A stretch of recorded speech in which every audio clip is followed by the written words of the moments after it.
Anda kembali menyaksikan Road to CNBC Indonesia Awards Best Mining Ecosystem. Kini bersama saya Dina Kurni. Pemirsa, untuk meningkatkan pengelolaan lingkungan pasca tambang, PT Nusa Halmahera Minerals atau NHM telah mengoperasikan sistem Dry Stack Tailing atau DST plant sejak tahun 2023. Ini merupakan pabrik pengolahan limbah dengan menggunakan teknologi canggih dan ramah lingkungan. Diresmikan pada 2 tahun lalu, DST merupakan teknologi pengolahan limbah canggih dengan skala produksi dry tailing terbesar di Indonesia untuk gold mining company. Kapasitas produksinya mencapai 2.600 ton per hari. Proyek ini dibangun dengan anggaran 250 miliar rupiah sejak tahun 2022. Melalui rangkaian proses di pabrik ini, sisa-sisa limbah yang diolah nantinya bisa dimanfaatkan oleh masyarakat lingkar tambang. Hasil limbah akan berbentuk padatan tanah, sehingga bisa dibuat menjadi genteng, batu bata, atau kebutuhan lainnya. Sebelum diterima masyarakat, hasil limbah ini juga dipastikan aman dan terbebas dari zat-zat berbahaya.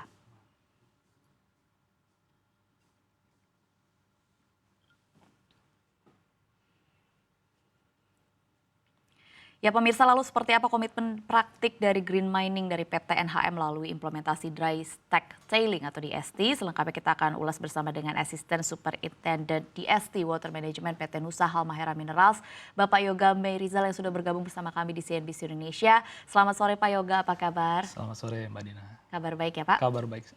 Beberapa waktu lalu sempat mengajak tim liputan CNBC Indonesia juga bersama saya juga untuk melihat langsung teknologi DST, tapi mungkin karena Pak Yoga juga sudah hadir langsung di studio CNBC Indonesia, mungkin boleh dijelaskan kepada pemirsa sebenarnya sistem seperti apa sih DST ini dan kira-kira bagaimana secara teknis. Silakan Pak Yoga.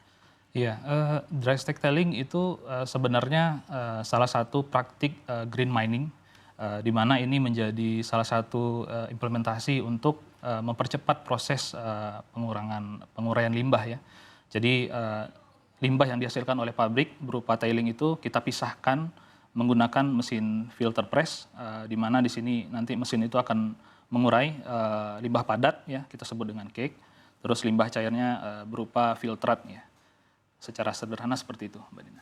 Oke, mungkin boleh dijelaskan lagi lebih teknis dari hasil limbah ini bentuknya apa, kemudian output setelah diolah di DST ini akan bisa digunakan seperti apa, Pak? Iya, jadi kita secara teknis itu menerima limbah tailing dari pabrik mill itu persen solid selari sekitar 40-50% ya. Artinya masih terdapat kandungan limbah-limbah berbahaya seperti cyanide, CU dan TSS lainnya. Terus kita melakukan proses filtrasi di sini kita langsung mengurai limbah yang padat yang cair tadi, kita pisahkan mana yang padat dan yang cair kita langsung masukkan ke dalam pulsing pond, kita lakukan monitoring secara berkala. Tentu kita harus mematuhi regulasi pemerintah juga, kadar air yang diizinkan untuk dirilis ke lingkungan itu sudah ada ketentuan berlaku. Terus material padatan ini kita staking di area landfill, begitu. Oke, kalau dari hasil pengolahan DST sendiri ini kan seperti yang sudah Anda sampaikan juga, salah satu tujuan utamanya adalah juga untuk mengefisiensikan salah satunya air untuk digunakan operasional tambang itu sendiri begitu ya, untuk mengurangi limbah dan di sisi lain juga airnya juga bisa digunakan lagi untuk operasional. Mungkin boleh dijelaskan Pak, sampai sejauh mana sih Pak efisiensi yang bisa dilakukan setelah penerapan sistem DST ini?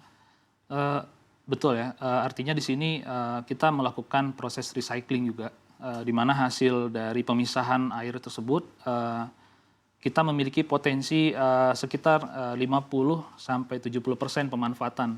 Artinya penggunaan air tambang yang kita gunakan untuk proses, untuk pengolahan bisa kita gunakan menggunakan air dari DST ini. Gitu.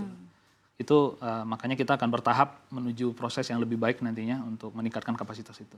Oke, investasi yang digelontorkan oleh perusahaan untuk teknologi menuju green mining ini kan adalah angka yang juga tidak kecil Pak, 250 miliar ini adalah sebuah komitmen yang luar biasa dari PT NHM untuk menuju aktivitas untuk mendukung kegiatan green mining. Kira-kira apa sih Pak latar belakang yang menjadi fondasi bagi perusahaan untuk mengambil langkah ini?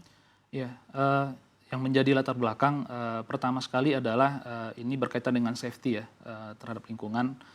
Kita sangat ingin memberikan implementasi yang disyaratkan oleh pemerintah, yang dimana kita harus menjaga safety seperti kegagalan tanggul, yang dimana dulu DST ini kan digantikan perannya oleh metode konvensional, di mana kita membuang limbah selari ke dalam area TSF atau Tailing Facility Storage. Nah itu kita harus rutin melakukan pemantauan setiap waktu dan harus tight juga, jangan sampai terjadi limpasan atau bocoran kegagalan tanggul. Nah itu sangat banyak juga isu di tambang lainnya, kegagalan selari, apalagi dengan kondisi tanggul penuh dengan air, itu sangat berpotensi terjadinya sinking atau misalkan longsoran dan lain-lain. Yang kita tahu limbah ini sangat sensitif dan berbahaya ya untuk masyarakat sekitar. Makanya kita berkomitmen untuk memberikan semacam implementasi green mining, di mana hasil limbah yang dulu orang mungkin beranggapan sensitif itu ya untuk berbahaya gitu, apalagi penguraian emas itu menggunakan material kimia yang berbahaya. Nah di sini kita berusaha untuk bagaimana menerapkan proses pemanfaatan limbah di situ. Nah salah satu yang dilakukan DST ini adalah mempercepat proses penguraian. Dan artinya air yang bisa kita manfaatkan itu, cyanide itu bisa kita gunakan lagi di carbon in-leach gitu, di proses. Jadi kalau untuk material padatannya itu kita sebut dengan stake itu, cake itu, yang sudah kita staking ya kita bisa gunakan untuk berbagai macam bahan konstruksi ya. Saat ini yang sedang kita kerjakan, urus izinnya adalah tentang perkerasan jalan, terus penggunaan untuk material konstruksi. Dan mungkin kita akan kembangkan lagi ya inovasi-inovasi lainnya. Semoga material ini bisa 100% kita gunakan ya. Tentu dengan kajian-kajian yang lebih detail nanti. Oke, airnya bisa digunakan untuk operasional, kemudian padatannya atau cake-nya ini bisa digunakan sebagai bahan baku untuk mensupport industri konstruksi dengan nantinya standarisasi yang memang sudah ditetapkan supaya tetap aman bagi masyarakat. Pertanyaan saya selanjutnya, di ST ini kan disebut-sebut sebagai teknologi terkini. Mungkin dengan teknologi sebelumnya begitu Pak, dengan teknologi yang lebih konvensional, ini bedanya apa sih Pak? Iya, jadi mungkin secara konvensional dulu tailing ini hanya ditampung di area terbuka dan di situ memang sudah ada tanggul juga yang untuk membarikade potensi terjadinya luapan atau terjadinya limpasan dari air-air tambang yang berbahaya ini. Ya artinya proses penguraian air itu atau penyaliran itu memakan waktu yang cukup lama, apalagi kalau ditambah dengan hujan. Debit air hujan di area Maluku cukup tinggi ya. Jadi itu salah satu alasan kita untuk bagaimana caranya kita harus mengefisiensikan penggunaan pompa. Terus bagaimana kita mengurangi resiko-resiko bahaya yang tadi sudah kita sampaikan, terjadinya kegagalan tanggul, terus adanya rembesan dan lain-lain gitu. Itu sih. Oke.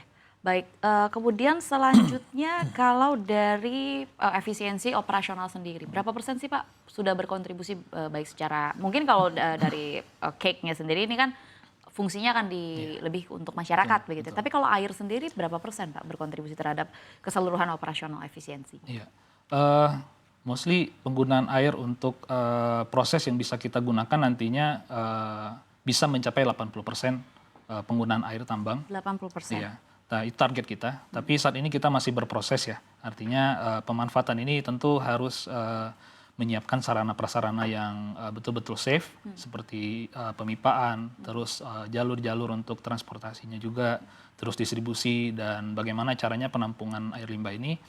Tentu walaupun kita gunakan di internal tambang, ya kita harus memastikan semuanya terpasang dan terinstal dengan aman. Gitu. Oke, baik, ini menarik untuk kita bicara berkaitan dengan sebenarnya kan upaya investasi teknologi di ST ini adalah angkanya cukup besar 250 miliar, tapi di sisi lain juga targetnya juga luar biasa begitu, menghemat 80% penggunaan air di operasional tambang. Nanti saya ingin tanyakan ke Pak Yoga berkaitan dengan apa sih Pak tantangan-tantangan yang ditemukan untuk mencapai target 80% menghemat air ini supaya itu tadi praktik green mining di NHM juga lebih optimal begitu. Tapi